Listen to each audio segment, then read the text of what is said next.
पुन्हा एकदा प्रणाम करतो आणि सर्व मान्यवरांना विनंती कृपया मंचावर आपण विराजमान व्हावं। मंचावरती येण्याच्या अगोदर संतोषजी बांगर साहेबांनी इथे चौकार राज्य करणारा व्यक्ती महत्व आहे आणि म्हणून आज या कार्यक्रमाचं आयोजन नियोजन संयोजन या आम्ही अनेक सांस्कृतिक कार्यक्रमांना प्राधान्य देत असतो, खेळांना प्राधान्य देत असतो।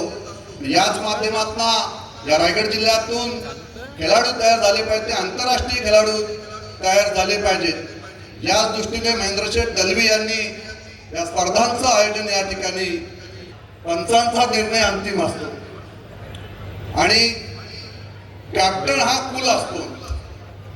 कॅप्टन कूल असल्यानंतर म्हणे आपल्याला त्याचा स्पर्धा जिंकता येतात किंवा त्या संदर्भात शांतपणे निर्णय घेता येतात, अशा बऱ्याचशा वल्गना त्यांनी केल्या। भरतशेठ या ठिकाणी आमचा साक्षीदार आहे। मी त्यांना आज या क्रिकेटच्या मैदानावरून या ठिकाणी सांगू इच्छितो की बाबा रे, धोनी हा कूल कॅप्टन नक्कीच होता, परंतु धोनी बरोबर त्याचे सहकारी जे 11 एकंदरीत प्लेयर त्या ग्राउंडवर उभे होते, ते अतिशय चांगले खेळाडू त्या ग्राउंडवर त्याच्या बरोबर उभे होते आणि म्हणून धोनीला प्रत्येक ठिकाणी विजय संपादन करता आलं आणि म्हणून प्रत्येक ठिकाणी खेळाडू जे आपल्या बरोबर असतात ते आपल्या खेळाडूंना सुद्धा तेवढंच प्राधान्य त्या ठिकाणी दिलं पाहिजे। फक्त कप्तान म्हणून आपण त्या ठिकाणी आपणच सगळं असेल तर आपण आपल्या खेळाडूंना काय नाही देणार। आणि मी त्या नेत्यांना खासदारांना या ठिकाणी सांगेन की बाबा, तुम्ही कप्तान व्हायला चाललात, पण मुलगी पण माझीच खेळाडू, पोरगाही माझाच खेळाडू आणि सगळं मलाच पाहिजे रायगड जिल्ह्यात, तर असं का होणार नाही। आम्ही छत्रपती शिवाजी महाराजांचे मावळे आहोत, त्यामुळे क्रिकेट खेळाचं तू आम्हाला उदाहरण या ठिकाणी देऊ नकोस।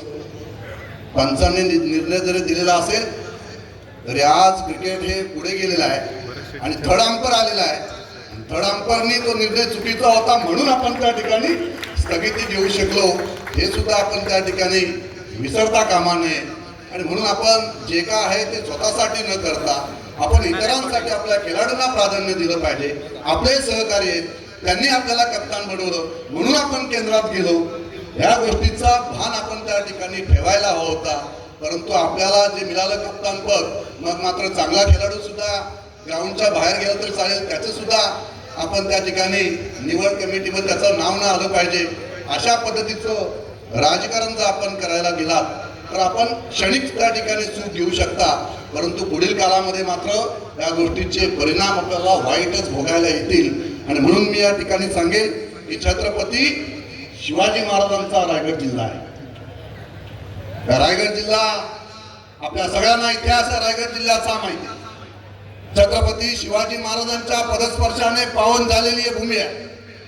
या भूमीचा आदर्श घेऊन आम्ही छत्रपती शिवाजी महाराजांचं मावळे म्हणून या मतदारसंघामध्ये, या संपूर्ण रायगड जिल्ह्यामध्ये काम करत आहोत। शिवसेना ही वाढली अशीच वाढलेली नाहीये। शिवसेनेने जो भगवा खांद्यावर घेतला तो संतांचा भगवा ध्वज वंदनीय बाळासाहेबांनी खांद्यावर घेतला आणि बाळासाहेबांचा भगवा, शिवसेनेचा भगवा ध्वज आम्ही रायगडच्या तिन्ही मावल्यांनी खांद्यावर घेतला। आणि म्हणून आपण सगळ्यांना माहिती, छावा चित्रपट आपण साऱ्यांनी पाहिला असेल। संभाजी महाराजांचे झालेले आपण त्या ठिकाणी जे काय औरंगजेबाने संभाजी महाराजांच्या बाबतीत जे कृत्य केलं तेही आजच्या युवकांना स्फूर्ती देणार आहे। आणि म्हणून छत्रपती शिवाजी महाराजांनी रायगड जिल्ह्याच्या या भूमीमध्ये जे कार्य उभं केलेलं होतं, हे कार्य संपूर्ण रायगड जिल्ह्यासाठी नव्हे, महाराष्ट्रासाठी नव्हे, देशासाठी नव्हे, तर जगभरातील असणाऱ्या राष्ट्रांनी छत्रपती शिवाजी महाराजांचा आदर्श घेतलेला आहे। आणि म्हणून संतांनी जी उपाधी दिलेली आहे की या भूमंडलाचे ठाई धर्मरक्षी ऐसा नाही, महाराष्ट्र धर्म हिंदू धर्म राहिला काही तुम्हा कारणे। आज या राज्यामध्ये, या देशामध्ये या हिंदू धर्म राहिला असेल तो फक्त आणि फक्त छत्रपती शिवाजी महाराजांमुळे राहिलेला होता। आणि छत्रपती शिवाजी महाराजांचे आम्ही मावळे म्हणून रायगड जिल्ह्यामध्ये आम्ही काम करत आहोत। राजकारण तुम्ही सुरू केलेलं आहे, त्या राजकारण आम्ही अनेक सांस्कृतिक कार्यक्रमांना प्राधान्य देत असतो, खेळांना प्राधान्य देत असतो। याच माध्यमातून या रायगड जिल्ह्यातून खेळाडू तयार झाले पाहिजे, आंतरराष्ट्रीय खेळाडू तयार झाले पाहिजेत। याच दृष्टीने महेंद्रशेठ दलवी यांनी या स्पर्धांचं आयोजन या ठिकाणी पंचांचा निर्णय अंतिम असतो आणि कॅप्टन हा कूल असतो. कॅप्टन कूल असल्यानंतर म्हणे आपल्याला त्याचा स्पर्धा जिंकता येतात किंवा त्या संदर्भात शांतपणे निर्णय घेता येतात अशा बऱ्याचशा वल्गना त्यांनी केल्या. भरत शेठ या ठिकाणी आमचा साक्षीदार आहे. मी त्यांना आज या क्रिकेटच्या मैदानावरून या ठिकाणी सांगू इच्छितो की बाबा रे, धोनी हा कूल कॅप्टन नक्कीच होता, परंतु धोनी बरोबर त्याचे सहकारी जे 11 एकंदरीत प्लेयर त्या ग्राउंडवर उभे होते, ते अतिशय चांगले खेळाडू त्या ग्राउंडवर त्याच्या बरोबर उभे होते आणि म्हणून धोनीला प्रत्येक ठिकाणी विजय संपादन करता आलं. आणि म्हणून प्रत्येक ठिकाणी खेळाडू जे आपल्या बरोबर असतात ते आपल्या खेळाडूंना सुद्धा तेवढंच प्राधान्य त्या ठिकाणी दिलं पाहिजे. फक्त कप्तान म्हणून आपण त्या ठिकाणी आपणच सगळं असेल तर आपण आपल्या खेळाडूंना काय नाही देणार. आणि मी त्या नेत्यांना, खासदारांना या ठिकाणी सांगेल की बाबा, तुम्ही कप्तान व्हायला चाललात, तर मुलगी पण माझीच खेळाडू, पोरगाही माझाच खेळाडू आणि सगळं मलाच पाहिजे रायगड जिल्ह्यात. तर असं का होणार नाही. आम्ही छत्रपती शिवाजी महाराजांचे मावळे आहोत. त्यामुळे क्रिकेट खेळाचं तू आम्हाला उदाहरण या ठिकाणी देऊ नकोस. पंचांनी निर्णय जरी दिलेला असेल तरी आज क्रिकेट हे पुढे गेलेलं आहे आणि थर्ड अंपर आलेला आहे. थर्ड अंपरनी तो निर्णय चुकीचा होता म्हणून आपण त्या ठिकाणी स्थगिती देऊ शकलो, हे सुद्धा आपण त्या ठिकाणी विसरता कामा नये. आणि म्हणून आपण जे काय आहे ते स्वतःसाठी न करता आपण इतरांसाठी, आपल्या खेळाडूंना प्राधान्य दिलं पाहिजे. आपले सहकारी आहेत, त्यांनी आपल्याला कप्तान बनवलं म्हणून आपण केंद्रात गेलो. ह्या गोष्टीचा भान आपण त्या ठिकाणी ठेवायला हवा होता. परंतु आपल्याला जे मिळालं कप्तान पद, मग मात्र चांगला खेळाडू सुद्धा ग्राउंडच्या बाहेर गेला तर चालेल, त्याचं सुद्धा आपण त्या ठिकाणी निवड कमिटीमध्ये त्याचं नाव न आलं पाहिजे. अशा पद्धतीचं राजकारण जर आपण करायला गेलात तर आपण क्षणिक त्या ठिकाणी चूक घेऊ शकता, परंतु पुढील काळामध्ये मात्र या गोष्टीचे परिणाम आपल्याला वाईटच भोगायला येतील. आणि म्हणून मी या ठिकाणी सांगेन की छत्रपती शिवाजी महाराजांचा रायगड जिल्हा आहे. रायगड जिल्हा आपल्या सगळ्यांना इतिहास आहे रायगड जिल्ह्याचा माहिती. छत्रपती शिवाजी महाराजांच्या पदस्पर्शाने पावन झालेली ही भूमी आहे. या भूमीचा आदर्श घेऊन आम्ही छत्रपती शिवाजी महाराजांचं मावळे म्हणून या मतदारसंघामध्ये, या संपूर्ण रायगड जिल्ह्यामध्ये काम करत आहोत. शिवसेना ही वाढली अशीच वाढलेली नाहीये. शिवसेनेने जो भगवा खांद्यावर घेतला तो संतांचा भगवा ध्वज वंदनीय बाळासाहेबांनी खांद्यावर घेतला आणि बाळासाहेबांचा भगवा, शिवसेनेचा भगवा ध्वज आम्ही रायगडच्या तिन्ही मावल्यांनी खांद्यावर घेतला. आणि म्हणून आपण सगळ्यांना माहिती, छावा चित्रपट आपण साऱ्यांनी पाहिला असेल.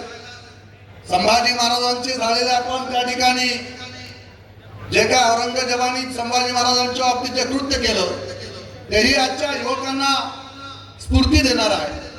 आणि म्हणून छत्रपती शिवाजी महाराजांनी रायगड जिल्ह्याच्या या भूमीमध्ये जे कार्य उभं केलेलं होतं, हे कार्य संपूर्ण महाराष्ट्र, रायगड जिल्ह्यासाठी नव्हे, महाराष्ट्रासाठी नव्हे, देशासाठी नव्हे, तर जगभरातील असणाऱ्या राष्ट्रांनी छत्रपती शिवाजी महाराजांचा आदर्श घेतलेला आहे. आणि म्हणून संतांनी जी उपाधी दिलेली आहे की या भूमंडलाचे ठाई धर्मरक्षी यायचा नाही, महाराष्ट्र धर्म हिंदू धर्म राहिला काही तुम्हा कारणे. आज या राज्यामध्ये, या देशामध्ये आज हिंदू धर्म राहिला असेल तो फक्त आणि फक्त छत्रपती शिवाजी महाराजांमुळे राहिलेला होता. आणि छत्रपती शिवाजी महाराजांचे आम्ही मावळे म्हणून रायगड जिल्ह्यामध्ये आम्ही काम करत आहोत. राजकारण तुम्ही सुरू केलेलं आहे, त्या राजकारणाला आम्ही भीक घालत नाही हे जाहीरपणे आम्ही या ठिकाणी सांगतोय. आजही जरी लोकशाही राज्य असेल, आजही छत्रपतींचा विचार घेऊन आम्ही काम करत आहोत. परंतु आजची परिस्थिती आपण पाहिली.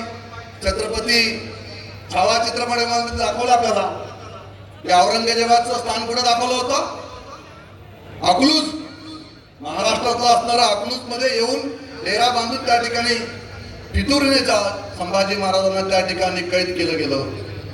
आणि आजचं अकलूज कुठे, सुतारवाडीला. आजचा औरंगजेब कुठे, सुतारवाडीमध्ये बसलेला आहे. चुकीच्या पद्धतीने राजकारण आमच्याशी कराल यापुढे लक्षात ठेवा. कर्जत मतदारसंघ लढलोय, पुढच्या वेळेला भरत शेठ साहेबांनी आशीर्वाद दिला तर रायगड मध्ये येऊन त्या ठिकाणी रायगडची लोकसभा लढवण्याची तयारी आम्ही त्या ठिकाणी ठेवू. मग मात्र तुम्हाला आम्ही दाखवून देऊ की ज्या आमदारांमुळे तुम्हाला रायगडचं खासदार म्हणून होता आलं, यापुढे ग्रामपंचायत सदस्य सुद्धा होता येणार नाही याची तुम्ही जाणीव ठेवावी. कारण आम्ही छत्रपती शिवाजी महाराजांचे मावले आहोत. आम्ही प्रामाणिकपणे काम करतो, दिलेला शब्द पाळतो. गद्दारी आमच्या रक्तात नाही. परंतु तुम्ही पाठीत वार करण्याचा प्रयत्न कराल तर मात्र आम्ही समोरून वार करून, ज्यावेळेला समोरून वार करू त्यावेळेस तुमच्या लक्षात येईल की आमचा रायगडचा मावला भरत शेठ अजून या ठिकाणी प्रामाणिकपणे उभा आहे. तोपर्यंत हे मावळे आम्ही सगळे त्यांच्या पाठीशी ठामपणे उभे आहोत. आणि कोणत्याही परिस्थितीमध्ये आज याच ग्राउंड मधून सांगतोय की भरत शेठ यांना रायगडचे पालकमंत्री केल्याशिवाय आम्ही स्वस्थ बसणार नाही. ही आमची शपथ सगळ्या दोन्ही आमदारांची आम्ही बरोबर आहे. त्यामुळे आम्ही महायुतीमध्ये काम करत असताना युती धर्म आम्ही पाळत आहोत. आपणही त्याची जाणीव ठेवावी आणि या रायगडच्या राजकारणामध्ये सहभाग दाखवावा. मी पुन्हा एकदा महेंद्र दलवी साहेबांचं मनापासून या ठिकाणी